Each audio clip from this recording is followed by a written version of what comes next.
yan, ha? At saka bakit dito natin siya pinupuntahan? Baka naman mami, ermitano yan, saka bandido, ah. Hindi isa siyang mulawin.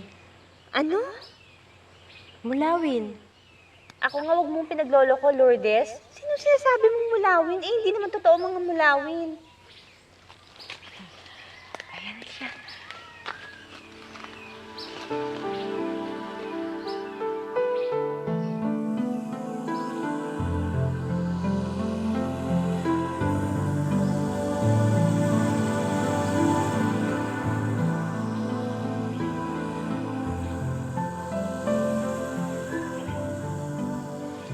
Saan ba punta mo?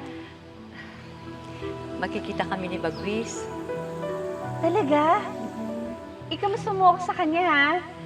Sabi niya, meron daw siyang gustong sabihin sa akin.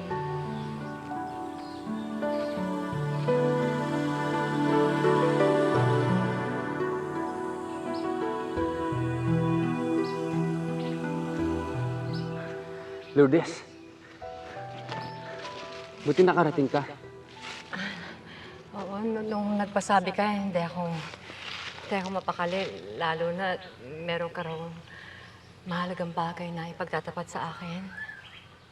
Isang mabigat na paglabag sa aming kautusan ang umibig sa isang tagapatag. Ngunit handa akong hamakin ang anumang kautusan. Handa akong labagin anumang batas. Handa akong suungin ang anumang panganib. May paglabang ko lang ang pag-ibig ko.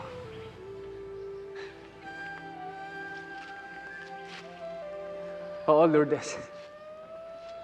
Umiibig ako. Umiibig ako, Lourdes. Sa kaibigan mo si Veronica.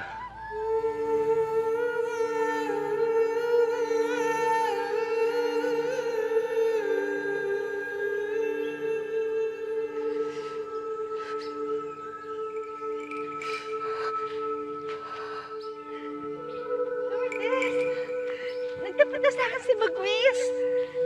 Salamat sa'yo, Lourdes. Ako na siguro pinakamasayang babae sa mundo. Masaya din ako para sa'yo.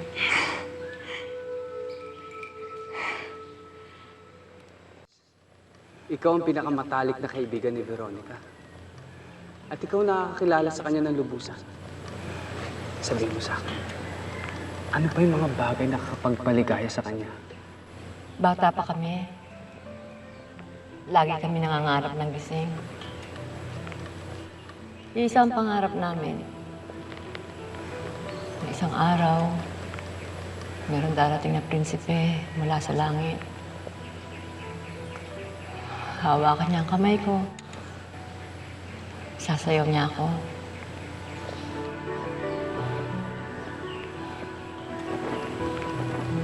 Nakatitig ako sa kanyang mga mata. Isuot mo to, Bagwis. Tandaan ang pagmamahal ko.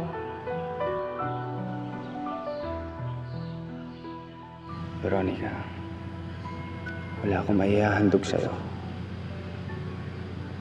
Kundi ito. Nararamdaman ko, alam ko, ako ang pinakamasayang babae sa buong mundo.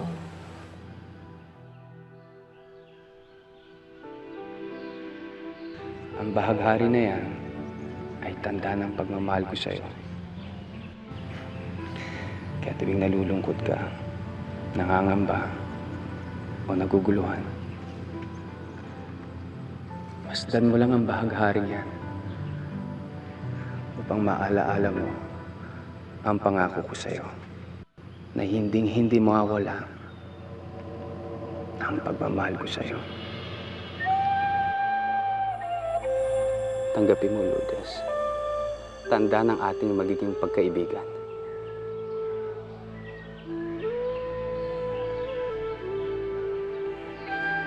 At umasa ka, tuwing kailangan mo ko, darating ako.